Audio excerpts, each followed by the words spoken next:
ជំរាបសួរបងប្អូនទាំងគ្នាព្រឹកនេះនាំគ្នាទៅបេះផ្លែ strawberry ទៀតហើយឥឡូវហ្នឹងគឺដល់រដូវពេលទៅបេះផ្លែ strawberry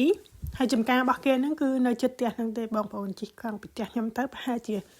10នាទីគឺដល់ហើយនៅពេលដែលមកដល់ហ្នឹងគឺយើងត្រូវតែយកអាច្រែងរបស់យើងហ្នឹងទៅថ្លឹងសិនប្រហែលខំអញ្ចឹងណានឹងគេថ្លឹងឲ្យដឹងដល់ពេលយើងបេះហើយអញ្ចឹងទៅគេគិតគូរតាមហ្នឹងហើយក្នុង1គីឡូហ្នឹង6 យូរ៉ូ55សេនវាជិត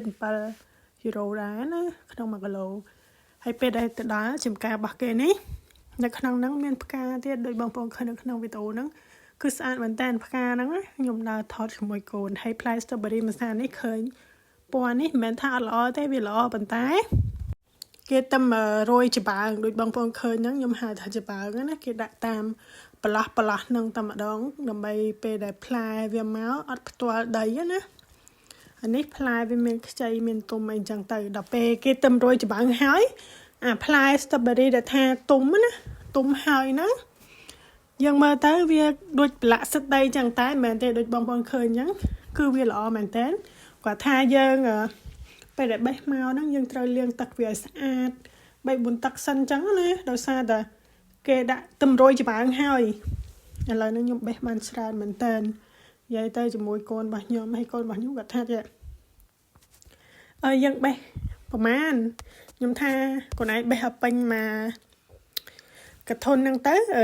ប្រអប់ហ្នឹងហើយខ្ញុំបេះពេញមកកច្រៃហ្នឹងតែម្ដងទៅអាហ្នឹងយើងត្រឡប់ទៅវិញបានហើយបេះនេះមករមើលតាមពិតទៅ strawberry នេះអត់ទៅជួយបងប្អូនខ្ចីណាខ្ញុំបេះលាយគ្នាដើម្បីយកមកជ្រលក់អំបិលអាខ្ចីហ្នឹងអាទុំហ្នឹងគឺផ្អែមមែនតើនិយាយពីថាឆ្ងាញ់បេះដល់ចំការណាតាមពិតខ្ញុំអាសាទៅជិះកាត់ហ្នឹងប៉ុន្តែប្រហែលថ្ងៃមុនហ្នឹងគេអត់ទាន់ដាក់ថាឲ្យយើងបេះទេតែមួយថ្ងៃហ្នឹងតែឃើញគេដាក់រោងឲ្យយើងទៅបេះចឹងណាហើយពេលដែលខ្ញុំទៅហ្នឹងគឺមានតែ 3-4 នាក់ទេដល់ពេលត្រឡប់មកវិញនិយាយពីថាមនុស្សចាប់ផ្ដើមទៅបេះណាមានឡានមានម៉ូតូអីចឹងទៅឈរឈប់មកចំហៀងពេលដែលខ្ញុំទៅរៀងព្រឹកដែរប្រហែលជាម៉ោង 9 កន្លះ